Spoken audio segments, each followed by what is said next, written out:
Friends, நம்ம இன்னைக்கு ரவை வச்சு பணியாரம் தான் செய்ய போகிறோம். வாங்க எப்படி செய்யுதுன்னு பார்க்கலாம். அதுக்கு நான் 1 கப் ரவை எடுத்துருக்கேன். இந்த கப்பில் இது வறுத்த ரவையாக கூட இருக்கலாம், நீங்கள் வறுக்காத ரவையாக கூட யூஸ் பண்ணிக்கலாம். அது ஒன்றும் பிரச்சனை இல்லை. இதில் நம்ம கொஞ்சமாக தண்ணி ஆட் பண்ணி ஒரு 20 மினிட்ஸ் நல்லா இது ஊறட்டும். இப்போ தண்ணியெலாம் நல்லா இழுத்துட்டு இந்த ரவை நமக்கு நல்லா சாஃப்டாக கிடைக்கும். நல்லா மூன்ற அளவுக்கு தண்ணி கொஞ்சம் ஊற்றி வச்சுருங்க.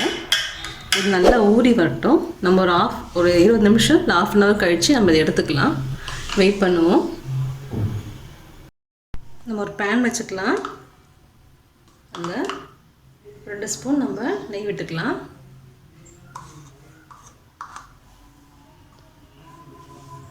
நம்ம அதில் சின்ன சின்னதாக பொடியை நறுக்கி வச்சுக்கனால தேங்காவை இதை நம்ம இதில் போட்டு வறுத்து எடுத்துக்கலாம்.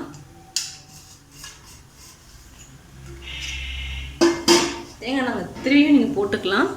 இப்படி போட்டுனா சாப்பிடும்போது நல்லா கடிக்க போது நல்லாயிருக்கும். நல்லா லேசாக வறுத்துப்போம். நம்ம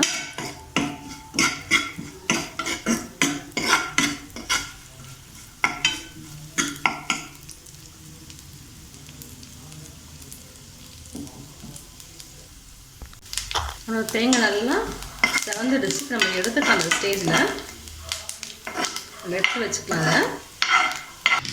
நம்ம இதே பேனில் வெல்லம் போட்டுக்கலாம். நம்ம எந்த கப்பில் எடுத்தோமோ அந்த 3/4 கப் நான் வெல்லம் எடுத்துருக்கேன்.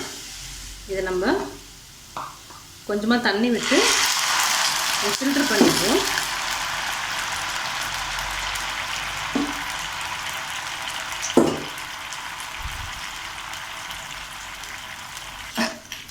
நமக்கு வெல்லம் கரைஞ்சால் போதும், பாகெல்லாம் எதுவும் எடுக்க வேண்டாம். நல்லா வெல்லம் கரைஞ்சி வரட்டும். வெல்லம் நல்லா கரைஞ்சிருச்சு. இப்போ நம்ம இது அடுப்பு ஆஃப் பண்ணிட்டு ஆற விட்டுக்கலாம்.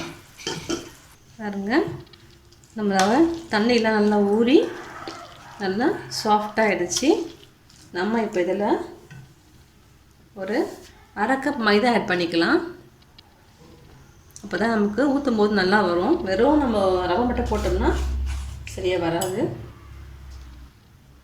அதோட நம்ம வறுத்து வச்சுருக்க தேங்காவை ஆட் பண்ணிப்போம்.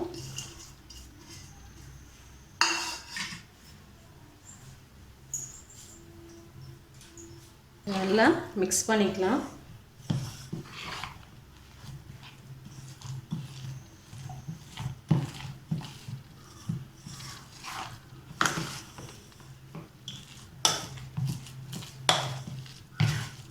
நம்ம இதில் இந்த வெல்லத்தை இதில் ஃபில்டர் பண்ணி ஊற்றிக்கலாம்.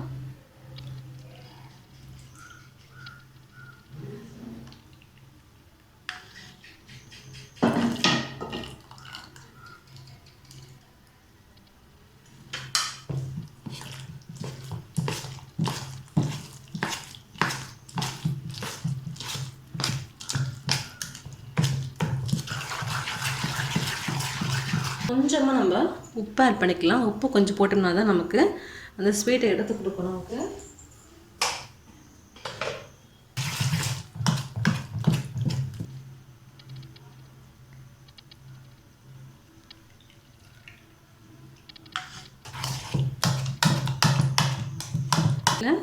கொஞ்சமாக ஒரு பிஞ்ச் நம்ம பேக்கிங் சோடா போட்டுக்கலாம். கொஞ்சம் போட்டால் போதும். ஏன்னா அப்போ தான் நல்லா உங்களுக்கு ஊறி வரும். நல்லா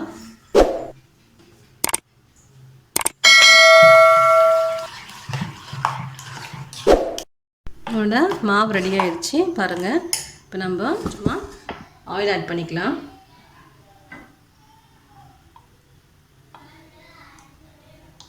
எண்ணெய் காஞ்சிடுச்சு. இப்போ மாவு நம்ம ஊற்றிக்கலாம். முக்கால் ஊற்றிக்கல போதும். ஏன்னா பொங்கி மேலே வரணும்.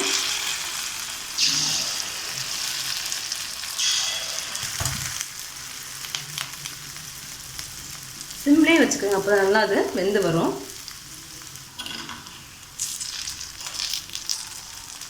வெல்லமாக திருப்பி போட்டுக்கலாம்.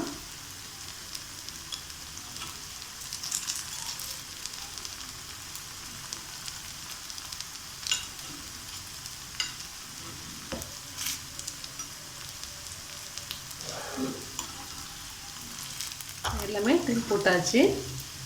2 நிமிஷம் வேகட்டும்.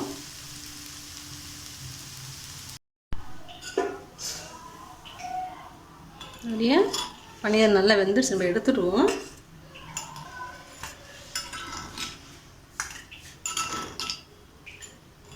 பாருங்கள், நம்மளுடைய பனியாரம் நல்லா அழகாக வந்துடுச்சு. இதே மாதிரி எல்லாத்தையுமே நம்ம சுட்டு எடுத்துக்கலாம்.